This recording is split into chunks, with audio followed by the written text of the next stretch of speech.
Friends, बहुत सारी problems आती हैं जब हम नई नई मम्मी बनते हैं। जैसे मेरी बड़ी बेटी हुई थी, जब मुझे ना इतना पता नहीं था कि मुझे मतलब टीके कब लगवाने चाहिए और टीके लगवाने भी चाहिए या नहीं लगवाने चाहिए। तो इस चक्कर में ना मुझे इतना पता नहीं था और मिष्टी को बहुत सारे टीके लगने में काफ़ी देर हो गई थी, तो जिसकी वजह से ना ये काफ़ी बीमार भी रहती थी। तो आज मैं आप लोगों के साथ अपनी पर्सनल एक्सपीरियंस शेयर करने वाली हूँ। तो आज मैं ना अपनी बेटी को, छोटे वाली को, टीका लगवाने गई थी। तो मैंने सोचा क्यों ना आपके साथ ये शेयर किया जाए कि टीके लगवाने चाहिए या नहीं लगवाने चाहिए, या जो प्रॉब्लम मैंने मिस्टी के टाइम से फेस की थी वो आप लोगों के साथ ना हो। तो इसलिए मैं ये वीडियो आपके साथ आज शेयर कर रही हूँ।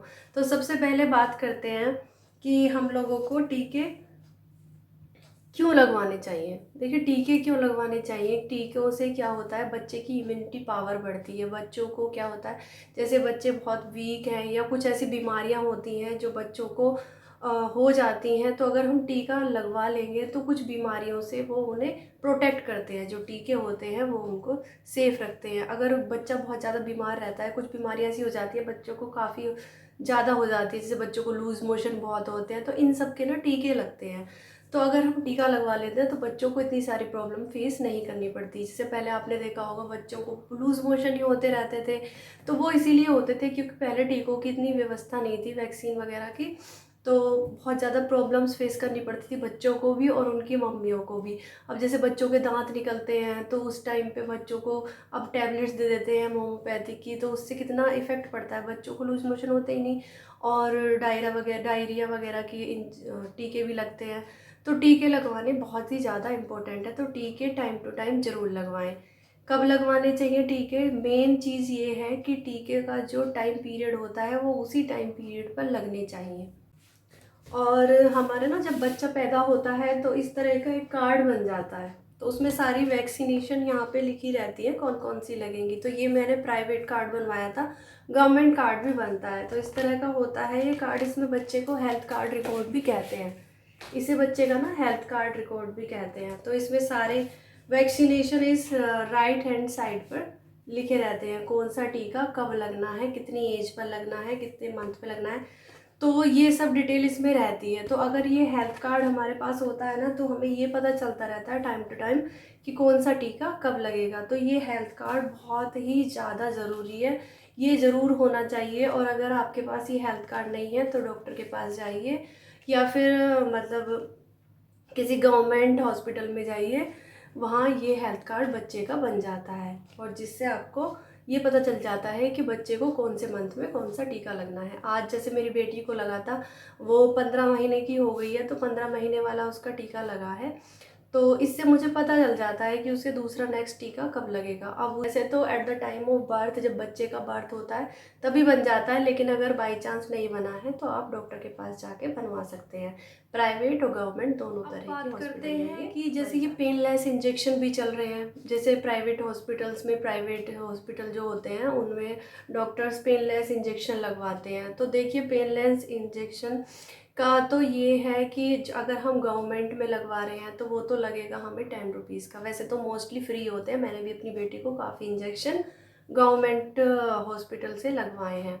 जो ये होती है ना, राजकीय हॉस्पिटल बोलते हैं इन्हें, तो ये सब जगह होते हैं। और ये टीके वाले जो होते हैं, जो लगवाते हैं, मतलब ये गवर्नमेंट की तरफ से जो लेडीज़ होती हैं, कुछ होता है बोलते हैं उन्हें, मेरे याद नहीं आ रहा, तो वो भी लगाती हैं। तो वो आती हैं सबके घर टू घर, मोस्टली गाँव में भी आती हैं और शहरों में भी आती हैं। तो वो आपको पता करना पड़ेगा, मुझे उसके बारे में इतनी नॉलेज नहीं है, मैं तो हॉस्पिटल ही चली जाती हूँ।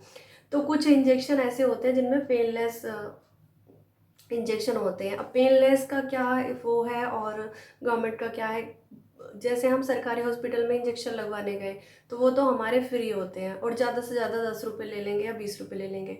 लेकिन पेनलेस इंजेक्शन अगर हम लगवाने जाएंगे प्राइवेट हॉस्पिटल में, तो मेरी बेटी को मैंने लगवाया था फर्स्ट टाइम पेनलेस इंजेक्शन, जब मेरी तबीयत ठीक नहीं थी। तो मुझे ये नहीं पता था कि उसमें पेन हो सकता है, जब मैं ये बात के लिए श्योर नहीं थी। लेकिन वो मुझे पड़ा था 4,000 का इंजेक्शन।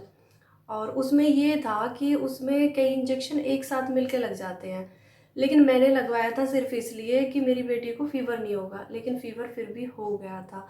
तो जो पेनलेस इंजेक्शन हम लगवा रहे हैं, तो आप ये नहीं सोचिए कि उसमें पेन नहीं होगा या फ़ीवर नहीं होगा।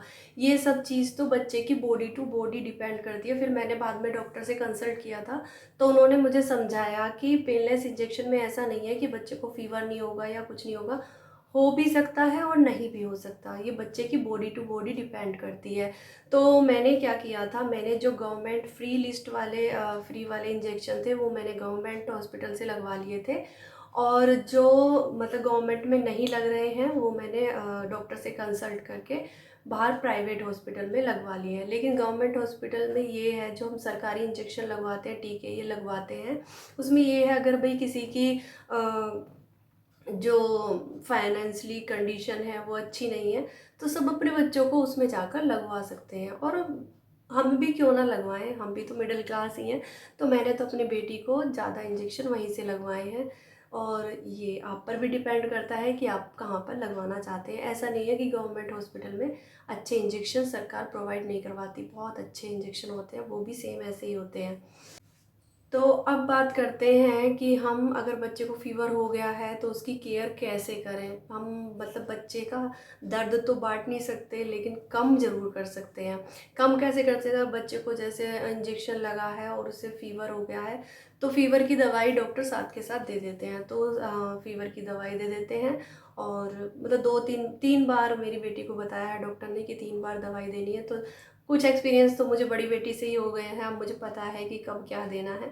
तो मेनली तो यही रहता है कि फ़ीवर की दवाई दे देते हैं बच्चे को। और बच्चे को ना थोड़ा चिड़चिड़ा हो जाता है बच्चा जब बच्चे को वैक्सीन लगती है।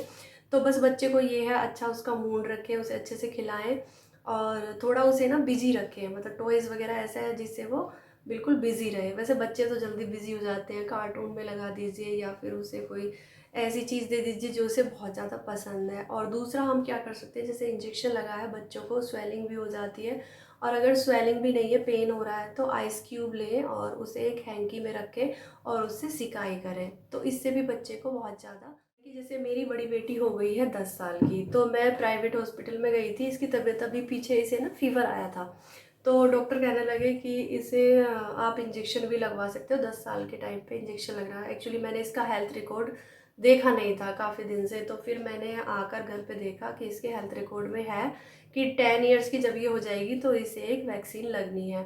तो आज जब मैं डॉक्टर प्राइवेट सरकारी हॉस्पिटल में गई थी अपनी बेटी को वैक्सीन लगवाने के लिए, तो मैंने वहाँ पे कंसल्ट किया था, तो वो कह रहे थे कि वो 10 ईयर वाला इंजेक्शन यहाँ भी, मतलब वैक्सीन जो होती है वो यहाँ भी लग जाएगी।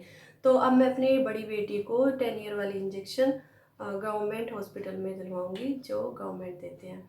तो ऐसा नहीं है कि गवर्नमेंट, मतलब आप कहीं पे भी लगवा सकते हो, it's depend person to person. तो बस यही आप लोगों के साथ आज मुझे शेयर करना था, मुझे लगा कि आप लोगों के साथ मुझे शेयर करना चाहिए। और कैसी लगी आपको मेरी आज की ये वीडियो, कमेंट करके ज़रूर बताइएगा। तो अगर आपको मेरी वीडियो से थोड़ी भी हेल्प मिली हो या थोड़ा भी कुछ काम आया हो, तो प्लीज़ एक लाइक ज़रूर दीजिएगा। और अगर आप मेरे चैनल पर नए हैं तो सब्सक्राइब किए बिना मत जाइएगा। तो मिलते हैं कल फिर एक अच्छी सी वीडियो के साथ। Till then take care, have a nice day, be happy always.